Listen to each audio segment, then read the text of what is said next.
salutations, monkey. And that's why it's important that nobody disturbs these pillars, or else the whole region could be in danger. Phew, well thank goodness no one would do such a thing. Use Hyper Beam now! This crazy ass bitch right here is Pokemon Hunter J, the most ruthless villain in the entirety of Pokemon, bro. She's built a career on robbing Pokemon from their owners and flipping them to her rich clients for profit in the underground black market across Sinnoh, and she will stop at nothing to get her deals done. Today we finna look at her 5 most heinous heists in increasing ridiculousness to find out who she is, what makes her such a legendary criminal, and above all, how the hell was she never caught? Starting with the first time we even see Jay, she's already in the middle of a heist, and the target is this girl's Gardevoir.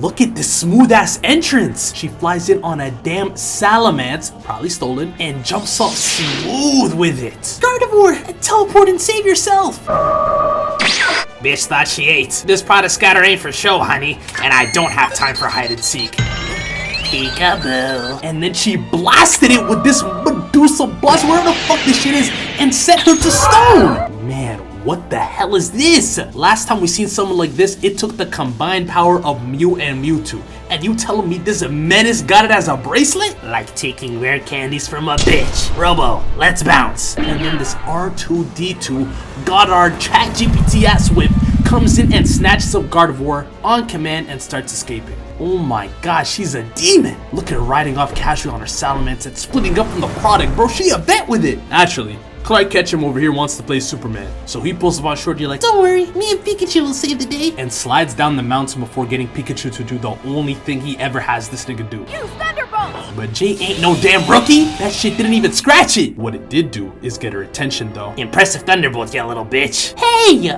you can't steal Pokemon. Bitch, I just did. But has anyone ever told you your Pikachu looks expensive? What the hell are you talking about? Yeah, this nigga dumb as shit.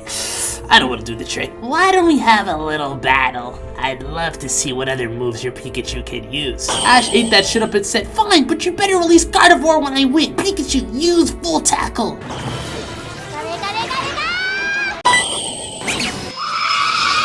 Okay, I've seen enough. I beg your pardon? Wait, what? That's at least $1 million on the market, honey. Breeding with a light bulb? Rich people are too lazy for that shit. Robo! Literally turned Pikachu to stone like it was nothing and sped off. And look at Team Rocket peeping jealous as shit, cause it took her 40 seconds to complete these clowns' entire life work, bro. Jessie even started coping like, she may be a better criminal, but she'll never be as fine as me. I wouldn't get ahead of myself. That hairspray ain't doing you no favors, Nike. She got more gray hairs than my lonely cousin that still looks younger. Meowth, that's white. Team Rocket could have just stayed by and let this vehicle escape with their prized products, so they pull up and try and intercept Pikachu. But they have an insane lapse of judgment. Meowth steps in like, stop it right there, criminal scum. If anyone's gonna capture the Torp's Pikachu, it's gonna be a nigga, are you speaking English? Oh shit. And just like that, she has successfully hit the most insane lick of all time. But I'm telling you now, this was only the second most savage thing she did in this heist alone. After successfully fleeing, Jenny pulls up and explains her backstory. Hunter Jay's been on the run for years. We can never catch her, bitch ass. She's so sought out by her rich clients because of her unique ability to turn Pokemon to stone. God, I'll tell you what, that's not the only thing she turns to stone. Somebody please get this freak ass nigga a girl, bro. As Ash starts making moves to infiltrate her flying ship, we get an idea of what type of operation Hunter Jay's got going on. Starting with her unnamed right-hand man, who we'll just call Buford, and we catch this doo-doo-stained haircut ass nigga in the product storage room, and he's literally trying to go viral with Meowth to increase their bidders. Come on, you little pussycat, sing us a song.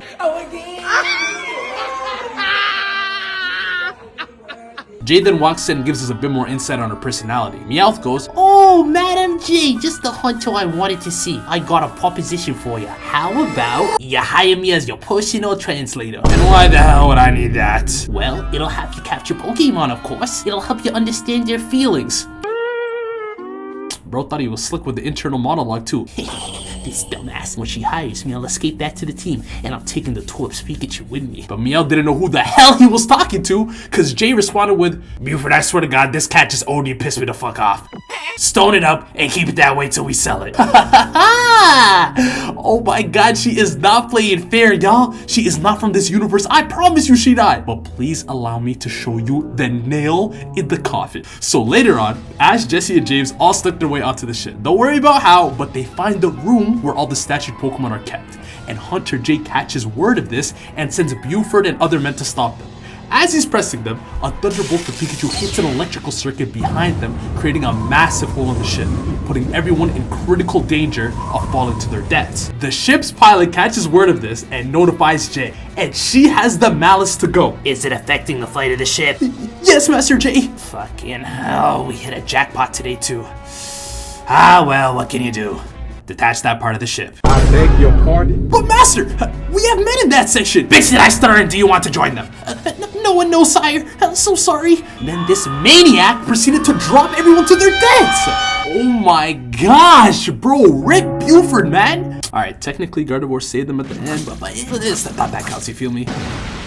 So what's this, like attempted murder, smuggling, 3 petrifications, and this is just the tip of the iceberg. Now Jay, as I mentioned, is not like these other evil niggas with some crazy god complex motives. Nah. She got one motive and one motive only. Money, them poke dollars, that Fido, that moolah milk.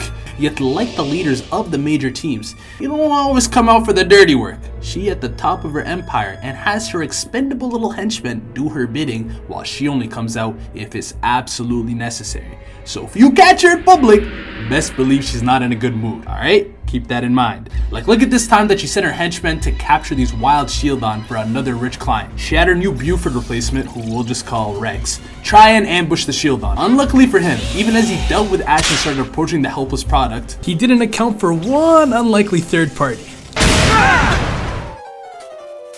Gary fucking Oak and his Electivire are conveniently there to save the day. What are the odds of this nigga even being in this region, bro? Let alone right here, right now. Honestly, unlucky for Rex. But where I'm giving him the benefit of the doubt, Jay clearly disagreed. Cause Rex reported back like, Sorry, sire. We were attacked by the grandson of the great Professor Oak. His Electivire snuck the shit out of us and we weren't able to secure the Shieldon. Unable to capture? You're right, your Hunterness. Rest assured, we will try again and succeed. And she responded with, Well, for your sake, I hope so. what the fuck does that even mean? Well, surprise, surprise, Rex spins back on the Shieldon like, I ain't losing my damn job today, and sends out his Golbat to take on Gary's Blastoise and Umbreon. But this sorry ass incompetent nigga Rex allowed himself to get bitched by a hive of wild Beedrill and let the Shieldon escape again. at this point, Jay's hand was forced to get this shit done herself. And even locks it in with the rich ass client over FaceTime. You know what? I know we agreed to a week timeline, but the thought of a Shieldon on my possession is just irresistible. Is there any chance I could pick up today? Naturally, I'll pay extra. Here comes the money. Pull up on me in an hour, you dirty dog, and get that wire transfer ready.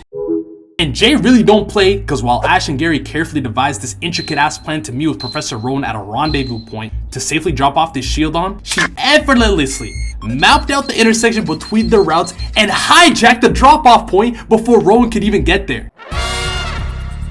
Predictable ass runs.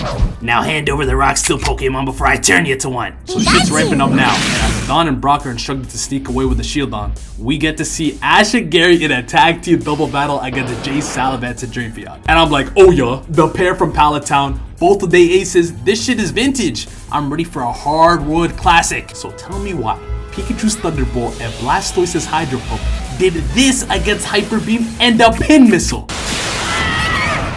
Who is using Pin Missile? Our mission's complete.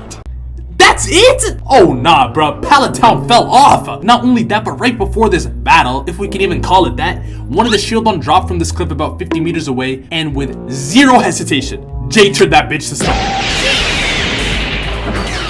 But then this right here is when shit got diabolical. Ashley gets the beta point with her client and is waiting for him and the bread to show up. Ash displays one last effort and temporarily secures the Shieldon back. Now Jay obviously ain't worried because this nigga is free XP for her. You bitch ass brats never learn, huh? But Ash is about to unload the wrath on them one last time. Our deal is off. What did you say, nigga? Officer Jenny and the feds are on the way, and the block is simply getting too hot. I mustn't stick around. What about my money? No shield on, no payment. Bitch ass nigga fucking client. And as simple as that, once the bread's out the picture, We have no more business here. Withdraw at once. Jay's out the picture. And as she was walking back to the ship, she made sure to tell Ash, Get between me and my money again, and I won't be so sparing. now she's literally walking back with her back turned to them, but they knew better than to try her. Look at these sorry ass niggas, man, trembling and frozen. Jenny talking about, I'm gonna conduct a deep investigation on her. Bitch, if you was going to arrest her, you would've. Alright, let me chill. But keep that warning from Jay in mind, because she showed she wasn't capping in the very next heist. Now, as I promised, the heists are only gonna ramp up until the ultimate heist. And this one is no different, for this target is a one-of-a-kind Riolu. Now, you see, this Riolu is an absolute prodigy from every angle you look at him. His life's purpose is to be the protector of the great Paradise Kingdom, and his unique power is that he knows Aura Sphere, which, if you don't know, is normally impossible before evolving into Lucario. So, like, imagine a nigga before puberty knowing how to E-Spit. That type of prodigy.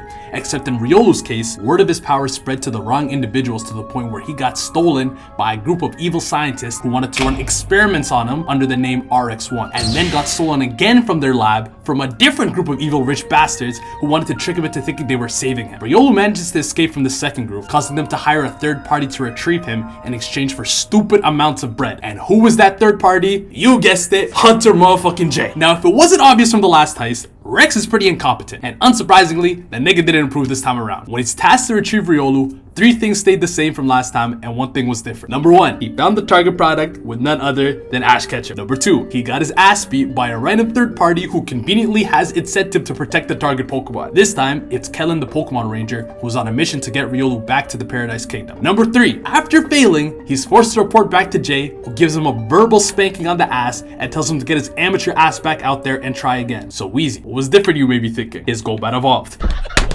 And I don't know why this shit is killing me, but the thought is ugly. Nigga getting all lovey-dovey with his Golbat together to evolve, all for him to still lose? Bro, I'm not gonna lie, you need a new hobby. Anyways, on his second attempt, he finds the moving data ravine and is attempting instead with Sharpedo. And although he was doing a little bit better, shit was still not looking that convincing. That is until...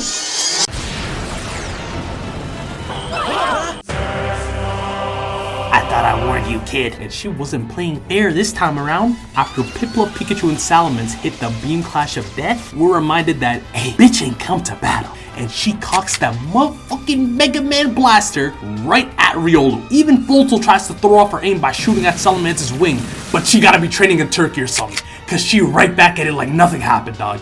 Now, she may have barely missed the target, but she did shoot Riolu's cherished figurine into moving down the rapids, causing Riolu to chase after it and Ash to chase after Riolu. In all of the confusion, Jay temporarily loses them and regroups with Rex downstream where they believe Ash and them to have gone. And surprise, surprise, they were right. And strap in for what I'm about to show you, my people, because this is the point that Jay turns it up about 5 notches. They low-key catch a glimpse of Ash and Riolu fleeing into the forest to escape. Rex is like, don't worry, sire, we'll get Riolu at once. Wait, and says nothing more but this sinister smile and giggle. And then I kid you not, instead of, you know, using her ultra technology surveillance bullshit or lightning speed vehicle or Salamence to chase after them, Jay instead has the bright idea to light the entire forest on fire. I told y'all this bitch was crazy, spamming flamethrowers left, right, and center, leaving not a single leaf untouched. All of the forest wildlife escaping like crazy before she descends upon Ash and Riolu like an untouchable goddess and point blank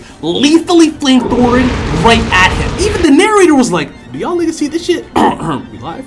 Hunter J arrives with a fiery entrance in pursuit of Riolu. Will our heroes be able to get out of this mess? Cause I fucking doubt it. Find out next episode as the journey continues. And since y'all are watching me, the journey continues right fucking now. And I'm here to tell you, that heist was successful as shit. Ash gets Weasel to water gun an opening in the Ring of Fire, but there go Phase J. Fade away, blinked Riolu right in the back.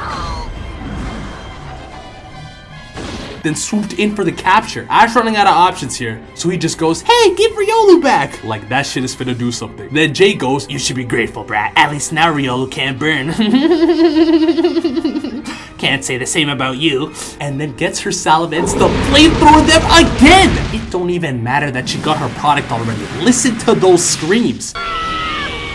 Oh my gosh, bro, she killed them! Is, of course, what I thought, but this is Ash. So instead, somehow we got Chipchar out in time to dig an escape hole for them. And well, look where they pop up. Right beside Jay as they're loading up. So naturally, they infiltrate the ship. As they're doing this, Jay, of course, is talking money with her client. Excellently done. Jay, we knew we could count on you. Yeah, all in a day's worth. Now quit the small talk and send over that wire. We'll do it at the drop. First, I'd like to see the product move. But of course.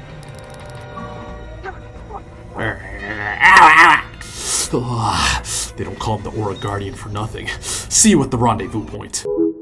And then look who crashes the party. Riolu! But then something interesting happens. This motherfucker Jay is smiling. Then after she gets Drapion to hold Ash tight, she goes, I've been aware of your little intrusion this whole time. Huh? Ash goes, well then why didn't you do anything about it? And she goes, I thought it was high time I taught your little bitch ass a lesson on why you don't get in grown-ups business. And then I kid you not, after Ash wrestles himself off of Drapion, Jay gives Ash one last smile and at the click of a button drops him through this trapdoor. Not a trapdoor to the hidden dungeon of the ship. No. A trapdoor to the outside. I have never in my life thought I'd hear Ash go, this could be it, alluding to his own death. But Jay don't play by Pokemon's rules. This is twice she's dropped Ash to a lethal fall. It's also twice he was bailed out, but cut them some slack. That boy ain't even made a semifinals yet. He can't die. Anyways, later Jay parks her big ass ship at the rendezvous point and is posted up with her henchmen like Frieza and the Ginyu Force, waiting for the rich Clyde to pull up. And he shows up like, hey, is my little aura-filled Pookie Bear ready? And Jay gets Rex to do the only thing this nigga's capable of, apparently, and that's walk 3 meters in front of him and place the product on the ground. And naturally, the #1 party crasher, Crash Ketchum, pulls up to fuck up the deal. Holy shit, I ain't gonna lie, this man is the feds. Rex rookie ass stripper like, sire, what should we do? And then she says exactly what I wanted her to say. We have our money, let's go. Come on! Simple as that, in and out. Once the cash is in, Jay is out. Fuck is you talking about? The realest nigga in this show, I'm telling y'all. She left that horny rich ass nigga to get his ass beat and then arrested. And Riolu wasn't even in his possession before getting returned to his trader safe and sound. But who escaped with the bag? Jay did. And shit, just like that, they was out of there. So yeah, this puts her crimes at about here and puts her petrifications at about here. But ladies and gentlemen, I'm about to ask you one more time to strap the fuck in, because we have officially entered the legendary zone. Because the heists that we see Jay in for these last two are of legendary stakes, legendary risk, and as the name suggests, legendary Pokemon. Shit is about to get sticky. So the first target we have right here, sitting at 12'2" and 925 pounds of pure mass. The Mon fabled to have the strength to tow continents with rope. We got Regigigas. Now, Regigigas has been at Snow Point Temple for centuries at this point, protected by 3 pillars representing the 3 type of Regis. Even in their dormant state, no one in their right mind has ever dared even entering the temple. He's alive? Anyone else with them? Not sure. Wait. There's this brown-haired man on a flying pyramid. They done got branded Master of the Regis on site to deal with this. And Jay must have been familiar with his game. Straight spamming of sludge bombs and flash cannons that ended up blasting one of the rotors into forcing them into an emergency landing. They're delayed to pulling up a little later, leaving Jay time to investigate her merchandise. And then completely fumble the one chance they had to talk to her. Stop! You mustn't destroy the final pillar. So I'm thinking, wallahi, yani, do I headbutt you first, or do I headbutt your husband? Or do I just do a clothesline and just knock out the both of you? What do you mean, salamu alaikum, brother? And he's standing there. And then she blasts the final pillar. All that blasting made the Gigas orb start throbbing and pulsing and shit, probably indicating that it's waking up. But Jay wanted that express shipping, so she got salad. Shit just wasn't working, and eventually got blasted all out of the cave. Brock naive ass saw him under the rubble and said, even Regigigas can't break free. Alright, bro. And then they kept trying to subdue him. And they cocks her blaster for Regigigas. But I told y'all we're in the legendary zone, right? Did you really think it was gonna be that easy? Gigas uses the last ditch Confuse Ray, which ends up mind controlling the 3 elemental Regis. And then they clap back with 4 Regis march towards them deviously, hyper beaming everywhere. Does nobody respect the rest turn anymore? As instructed, the ship launches beams all around Regigigas and outlet. But miraculously, Regirock jumps in and takes the hit for Gigas. He's not even under control anymore. This is just loyalty, bro. Jay blasts 2 more, and like before, Registeel and Ice both dive in to take it. I would be sick. Brandon, looks like you got 3 Regirocks now.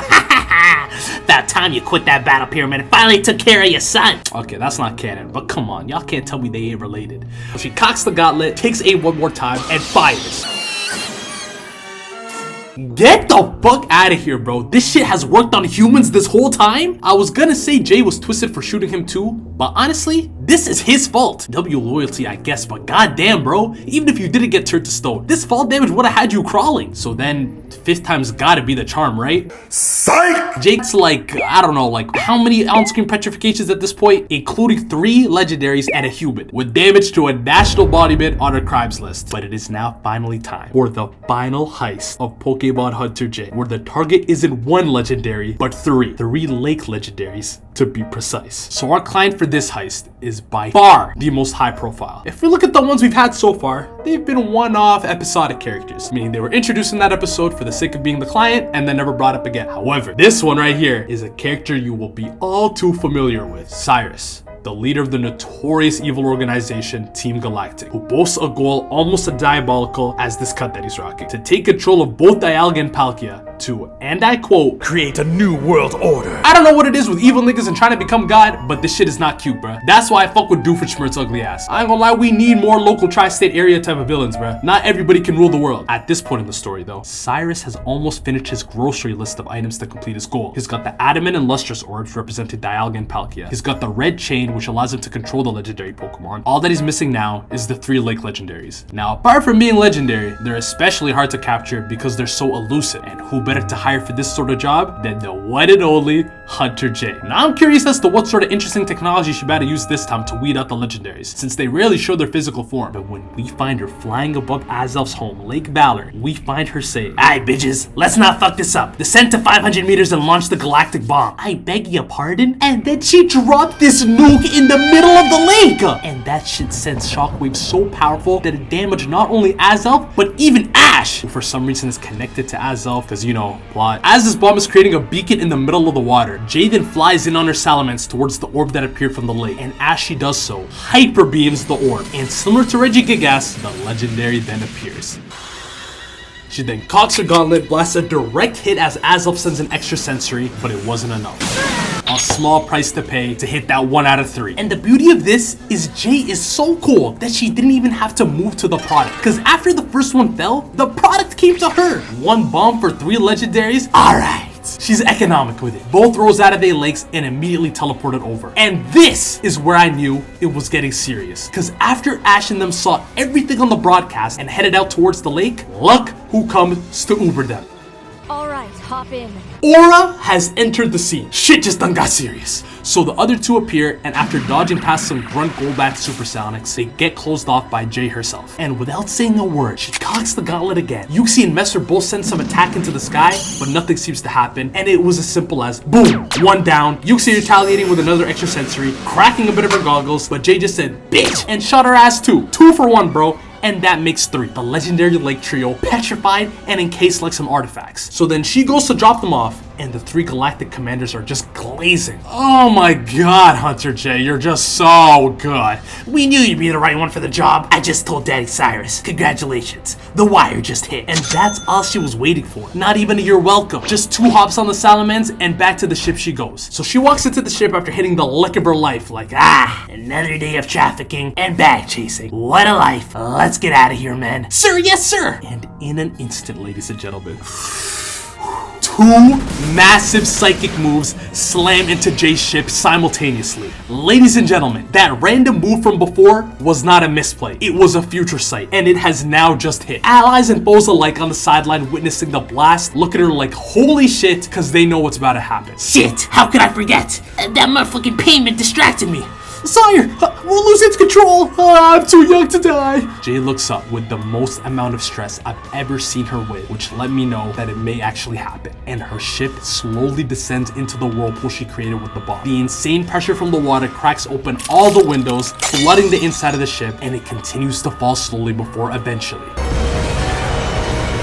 Rest in peace. That is the last we ever see of Jay. With amount of stone Pokemon and probably millions in the bank, all of that goes to nothing, as she is surely dead.